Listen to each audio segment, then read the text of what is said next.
Funding for this program is provided by... Since 1923, Roy O. Martin, a Louisiana-based wood products company, has followed the example of its founder to give back to our Louisiana communities where we live and work. To learn more, visit royomartin.com.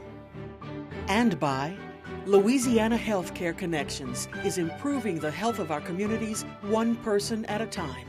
We connect children and families all across the state to quality health care. Louisiana Healthcare Connections, a Bayou Health plan. Additional funding is provided by the Foundation for Excellence in Louisiana Public Broadcasting.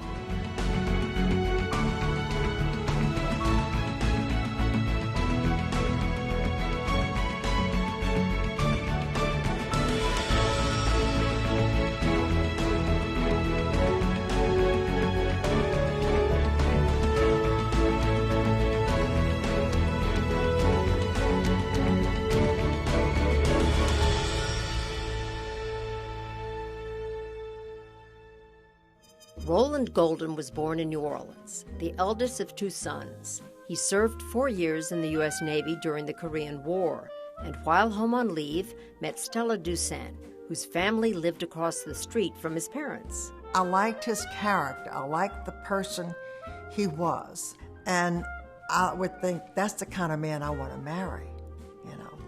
Rolland and Stella were married in 1957 and moved into the French Quarter, where he established a studio at 624 Royal Street. With work and home within the unique community of the Vieux Carré, the couple reared 3 children. We loved the inner city. We loved walking to church. I was baptized at St. Louis Cathedral. And just growing up in the quarter with all the characters. And we always had out-of-town guests. We were tour guides, and so I learned so much about the French Quarter and the history. It was magical.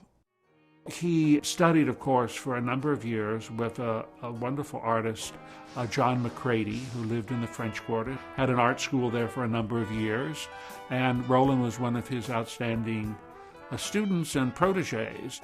His subject matter included drawings of the French Quarter and jazz musicians that were popular with tourists. But a turning point came when Vincent Price, representing the Sears Traveling Art Program, made some major purchases. This financial security allowed Golden to branch out to other themes. I first met Rolland in 1980. I was a reporter for the Times-Picayune, a staff writer for the Picayune. I just truly enjoyed his work. He paints the everyday world around you, the ordinary. It's the minutiae of life that you see. In fact, what he does is he teaches you how to see the world around you. He's dedicated to going into the studio and working every day. He's worked in many different themes over the years. One of the first ones I saw was a whole series of paintings he did of New Orleans, downtown area, demolition. It kind of raised some eyebrows among chamber members that he was concentrating on the old rather than celebrating the new. The Goldens have always been civically active. One of the first issues they became involved in was opposition to a proposed expressway along the New Orleans riverfront. He did drawings for the Vieux Carré Courier, and it would be satirical in a way. And you would have these ramps coming down, like right by the St. Louis Cathedral. That made a mockery of what they wanted to turn the quarter into with this expressway. In the 1960s and early 70s, the Vietnam War struck a chord in Golden's work. Always fascinated with history and the Civil War, he developed figural paintings with a poignant message.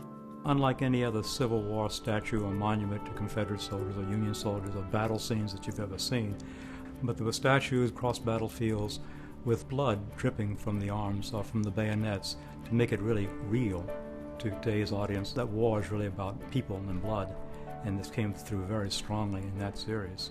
One of the highlights of his early career came in 1976 when Golden was chosen among thousands of American artists to represent the U.S. in a one-man show, the very first to tour the USSR.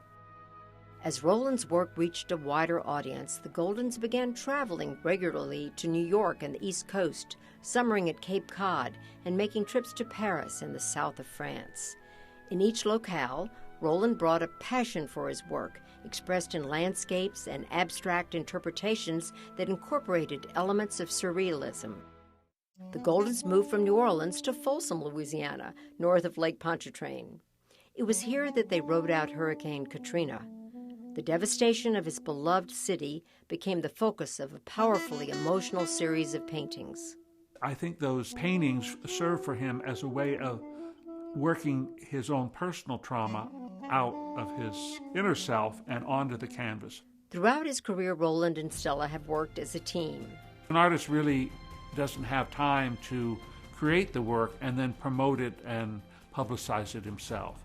He needs someone. Often it's a gallery who'll do that, or it is often the spouse, whether it's a husband or a wife, who take on that role, and Stella is a master at it. So that's sort of Rolland's secret weapon. Much of his work, whether you're looking at the back roads of Louisiana with an old sharecropper's shack, or his series on the Mississippi River, or his series on the Civil War, or his Katrina paintings, and everything else that he's done is imbued with, in essence, the history of Louisiana. From those beginnings in a small French Quarter studio, Rolland Golden has developed a body of work that represents his passion and dedication to a life in the arts. Hello, I'm Beth Courtney. Welcome to Louisiana Legends. We're here with Rolland Golden in Folsom, Louisiana, in a wonderful home in the country, surrounded by your art. And thank you so much for letting us come be at your home, Rolland. Well, it's my pleasure, and I'm glad to have you. Well, I loved the celebratory nature of the Legends event, and I hope you enjoyed it as well. I did. I was surprised. I actually enjoyed it. That's great. Well, we've seen that you are a prolific painter, and do you just get up every morning in this wonderful setting and paint? Do you just love painting? I love to paint, and I always have something to do. I'm never without a subject matter that I want to paint. So, I'm fortunate like that. Well, I know that we have some of your paintings behind us, and I see that you especially like cows. Tell us about that. I do like cows. Why is that? Cows are usually still. They're not like horses. They don't run that much and all. So I just like cows. I don't know why. I just have been partial to them all my life. Do you remember the first time you started painting anything? How old were you? Do you remember that? I was, my dad was talented, but he was working for AT&T and he didn't get to pursue that career. And so I don't ever remember not having a pencil. Even when I was 3 years old, I was on the floor drawing and things. So I've always been involved in art in one way or another. The only time I wasn't was when I went in the Navy for 4 years. And when I got out, I was trying to figure out what I was going to do with myself. I said, well, I think I'll just pursue an art career. So I've been fortunate. That is fortunate to be able to do something as a career that you really love. That's true. I think a lot of people don't do that. That's true, but I opened a place on Royal Street back on the patio, and I was in there for 10 years where I sold my paintings and things like that, and eventually I was signed to a contract by somebody, and here I am. Well, what was it like living in the French Quarter? A lot of people think it's romantic, but it's also a little challenging, right? It is challenging, but living in the French Quarter, I don't think it's the same now as it was when we lived there. I mean, we're talking about 30 years ago, but it was full of unusual people, and I enjoyed the Quarter. I would go back in a minute, but my wife doesn't want to go back, so that precludes me from going.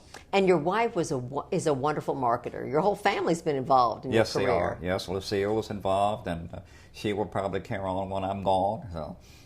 Well, as we sit here in this your lovely home out in the country in Folsom, outside of New Orleans, we are really we're commemorating the 10th anniversary of Katrina. Mm-hmm. And I know that there was a lot of art that you created around that anniversary. Do you think art can help us see things, remember things? What were you thinking? I just wanted to do something about it. I felt it was an event that was unusual for New Orleans, even though we have storms every now and then. Certainly, I think at NOMA and also Historic New Orleans Collection, they have some of your paintings to have as a commemoration of that period of time. Well, I'm glad they do.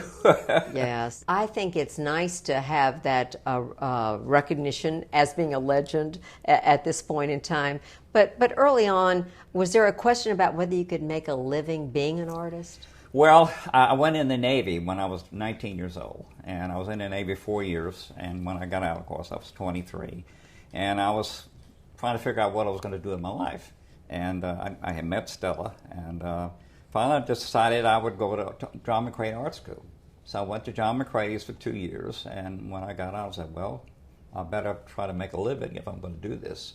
So I opened a place on Wall Street, and lo and behold, it worked out fine. And eventually I signed a contract with someone. Who did you sign a contract with? With Brian Allen in Jackson. And of course, he had a gallery here, he had a gallery in Jackson. I think he had one in Atlanta. If you could say, what are some of your personal favorite paintings? Oh, that's difficult to say. I don't know. I mean, I particularly like that one there, and one in there. Can't say that I have any favorite paintings because I like them. If I don't like them, I get rid of them. So you get rid of them. Yes, I do. So if one of the areas that the paintings that I especially like are the ones of the Mississippi. I think those are just beautiful, and I was trying to show off my little bit of knowledge of art, and it seems that there was a period called Fauvism when Impressionists did in brilliant colors, and those colors that you have in the Mississippi paintings are just Fauvistic or whatever. They're spectacular. Thank you. Well, I didn't even know I was doing it. I just, I enjoy painting, and I try to progress and get better all the time. When you're painting the river like this, do you do each little dot like pointillism? Yes, that's right. That's what takes the time to do it. But it gives a good effect. Oh, it does. I love it. And what time of day is this, do you think? Late in the day. So you've done different styles through the years, though. So talk to me about the different styles. You paint in acrylic and oil? And... I paint in acrylic and oil and watercolor. And I started out as a watercolor painter, and then I went into working in acrylic and in oil. And I can't explain why I paint the things that I do. I just see something I like and I paint it. And I try to do it in my own way. Where are these people? What is this? People I made up. You made it. This is from your imagination? I made those people up, yeah. I love it. You take photographs? Yes, and then you do it from photographs? Yes. Well, initially I would go out and sketch, and I'd go out the whole day. Maybe I'd get 3 or 4 sketches, and maybe I'd only use a couple of them. I did use a camera. So then I'd go out and take photographs and things like that, and then I would have them developed and work from the photographs, from my own photographs. I don't work for anybody else's photographs. I'm partial to roads, as you can tell. Yeah, roads and roads cows, and that's dominoes are pretty interesting. Yeah. And I love trains, Is this going through a little town where the railroad tracks could be taking you off to someplace exciting? That's right. If I was looking back at some of your highlights of your career, and one was this exhibit you did in Russia. Oh, yeah. Yeah. Now, talk to me about that. How did that come about? There were some people from Russia who came to New Orleans and visited me in my studio. And they asked me if I would like to have a show, and I said, well, sure, I would love to. And lo and behold, about a month later, I got a letter from them inviting me to come to Russia and have an exhibit. So I went there, and it was a very rewarding experience. It really was. But I wouldn't want to live there. You wouldn't want to live there, no. Not then. Now, maybe today I would, but at that time it was still under a lot of control. Did you have an opportunity to see some of the wonderful art collected there? Yes, I did. Yeah. We went to every place. We went to Moscow, of course, and we went to Leningrad. And in those 2 cities, we went to the museums and visited them. Amazing art, amazing. Now, you've also painted in France. I've seen some of your paintings are the French countryside. I love France. Oh, really. Is it your Louisiana heritage? Is that it? Must you be. Think? Must be. Have you spent a good deal of time there? I've spent as long as 2 months there, 2.5 months, and I've done that 2 or 3 times. But I love France, and I have friends over there, and they speak English, fortunately. Oh, you haven't ever tried to speak French yourself? I do try to speak French, but I've forgotten most of it. Now I have to go back and brush up if I go back again. I was looking at some of yours, and I don't know, came to Andrew Wyeth. Some of your things are kin to his a little. I've seen some of his exhibits. Yeah, I like his work very much, and his son is very good also. And his son, as well. Those are awfully nice.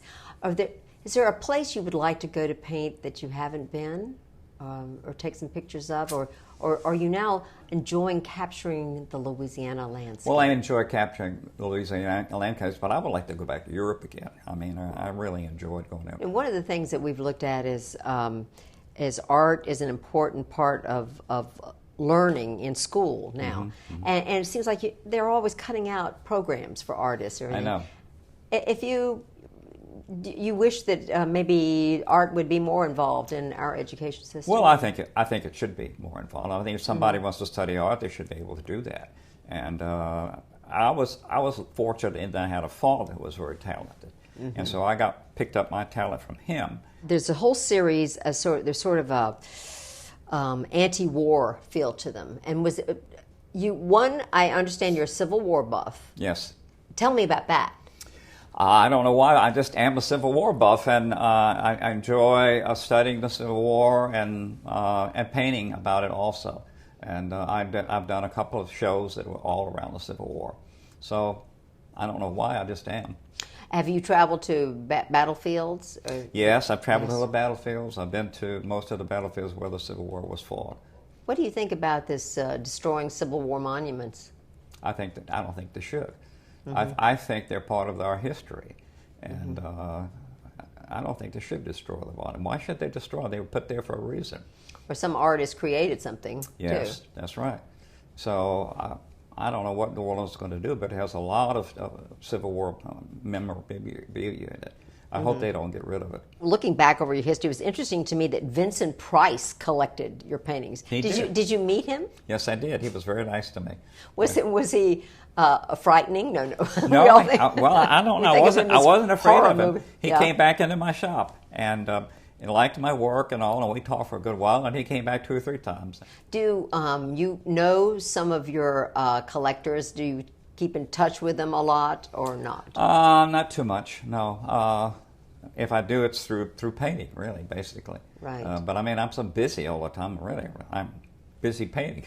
Do you think of your paintings as your children, sort of, too, that, like, I'd like to keep this one, I'm not going to put this one for sale? Well, my kids occasionally want something, and if they want it, unless it's a really important piece, I let them have it.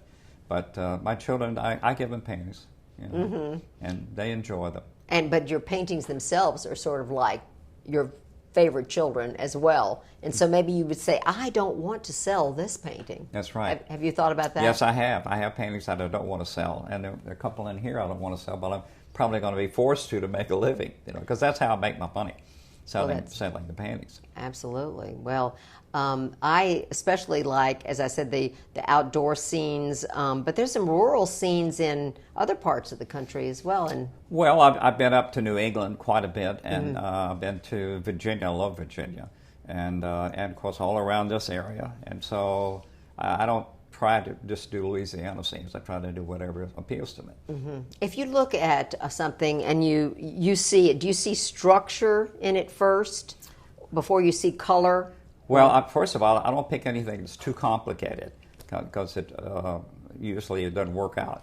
But if something has a standout to it, I go for that. And I don't paint things relative to Mississippi.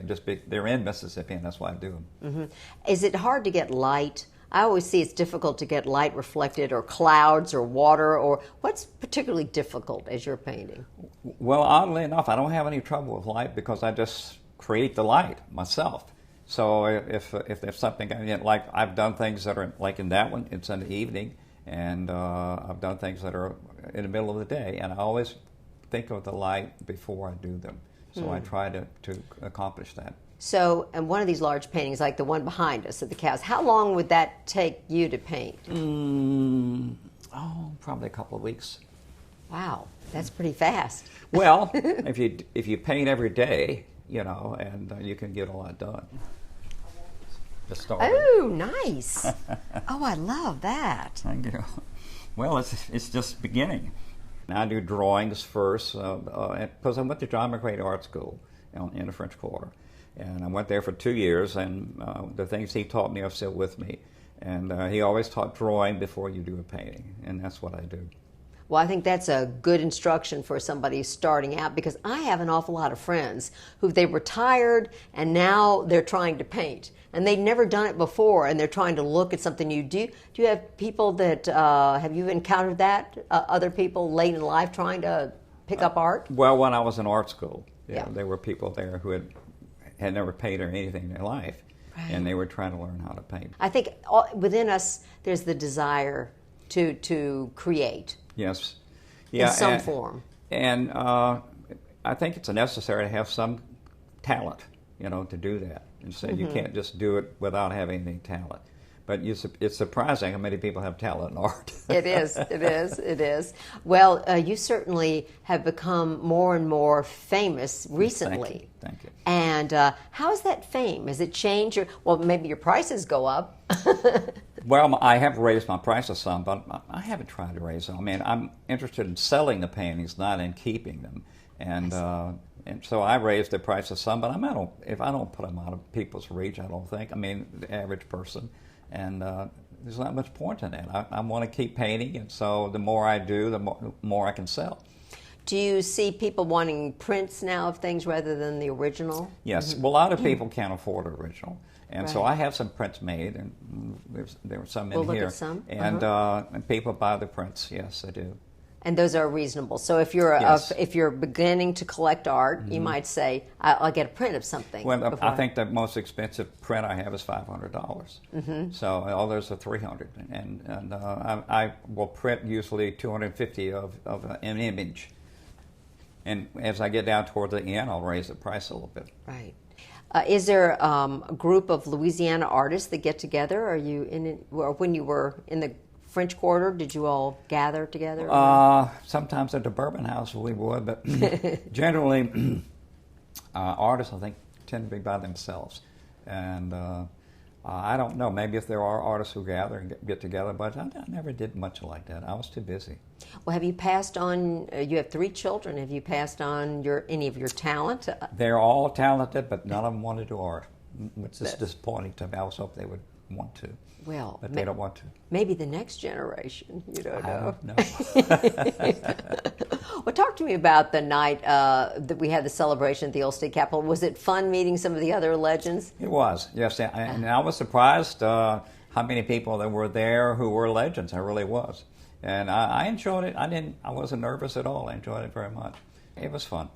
I'm so glad, because sometimes, as we say, do you think you have to suffer to be a great artist? I used to say to be a poet or to be an artist or a musician, perhaps you have to suffer. Do you think, or that school of thinking? No, I don't. I don't think you. I mean, if you're suffering being an artist, it's got to be painful to paint. And I enjoy painting, and I don't think I'm suffering when I do it. I never have. Well, we love your art. Thank you. And I think in every, from the urban landscapes to the Mississippi, to the cows, yes, to the commemoration of the Civil War, yeah, to, I think, new horizons for you, just in this beautiful, like the tree that's outside, or the grass or anything. I think you can make things as beautiful. And well, those are all kinds of things that I paint, and I never know what I'm going to do next. But that's nice. You get up in the morning, and anything maybe I have a painting started, so I know what I'm going to do then. But when I finish that painting, I have to go through my sketches and things like that, and I'll decide what I'm going to do next. And I was doing that this morning. Well, Rolland, it is such a treat to be with you. Thank you so much. And seeing your beautiful paintings here out in the country. It's easier to get here than the French Quarter. Thank you very much. Thank you very much. I'm happy. We love your family, and we love having you be part of the Louisiana Legends series. Thank you so much. Thank you. And thank you. And thank you for joining us for this conversation on Louisiana Legends.